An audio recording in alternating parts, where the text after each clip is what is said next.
was cracking. Thought I'd make a part 2 on this T444e swap F350 here.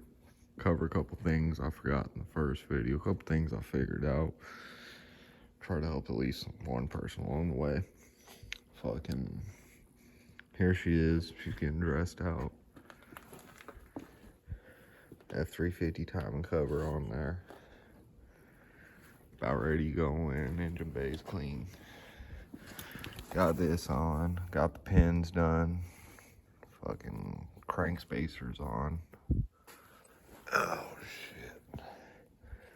Forgot to mention that these gotta get changed. Well, I just figured it out. They're a lot different size. Guess if I used my eyes I would have fucking saw it, but the way it goes.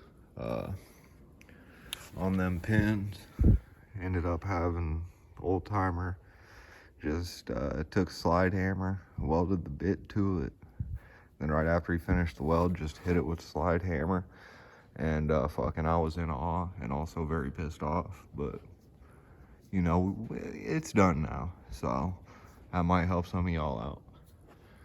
I think the oil cooler thing is the same, but I'm changing it just to be safe.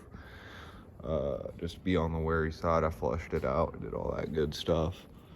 So the little pin here, ended up using just a punch with kind of a dulled end.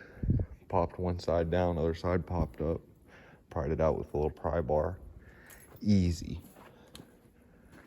Went ahead and did a whole new time and cover gaskets. I'd recommend doing that. Don't waste your time just siliconing it.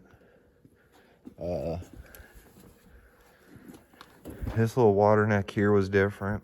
Now it's not too hard. Heat it when you take it out. It'll make it a lot easier. Same as the exhaust bolts. So is the exhaust tube here. This one broke. Guess all that high horsepower bus running just wasn't good for it. So, but that's a little bit longer on the Ford truck over the bus. Might be different depending on your bus.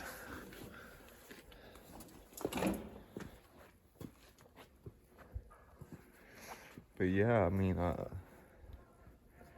think that's about it. I took these out. Ohm tested them. They're testing about 0.3 ohms or so. So I think that means solenoids are good according to what I've read. Oil pan is a bitch to get off. Just take like a flat scraper and a hammer and work your way around it real slow. Careful not to bend it, not to break anything. Crank pulleys look to be the same. So I'm just gonna run the bus one. That way I don't throw my crank off balance too awful bad. I mean, it's fucking 7.3. I'm sure it ain't gonna hurt it none. Let's see, is there anything else I'm missing? While you're in here, I recommend cleaning your battery terminals up. Your grounds, it's easier to reach them. I pressure washed my bay. Fucking looks tits money for a 400,000 mile truck.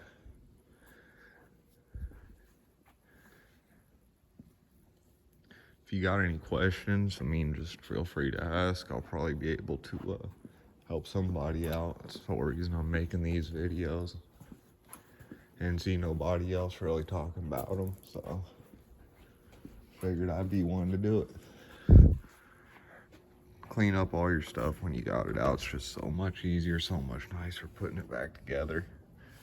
Getting fresh O-rings, flush all the old oil through. That way the oil changes come out nice and clean. It's the main reason we went with this engine. Had really clean oil. Turbocharger's all in good shape. Had it flushed out. Ran without an air filter for a while, so surprised it didn't do damage. Flushed out my PCV. We are gonna do the mod on this and reroute it. Probably not gonna filter it. Probably just gonna dump it on the ground. It's what the customer wants, what the customer gets.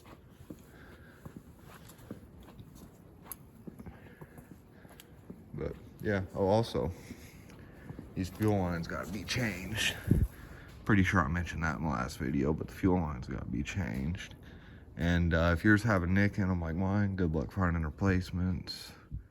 I'm gonna have these brazed, because I'm not having any luck finding a replacement I can get within the month.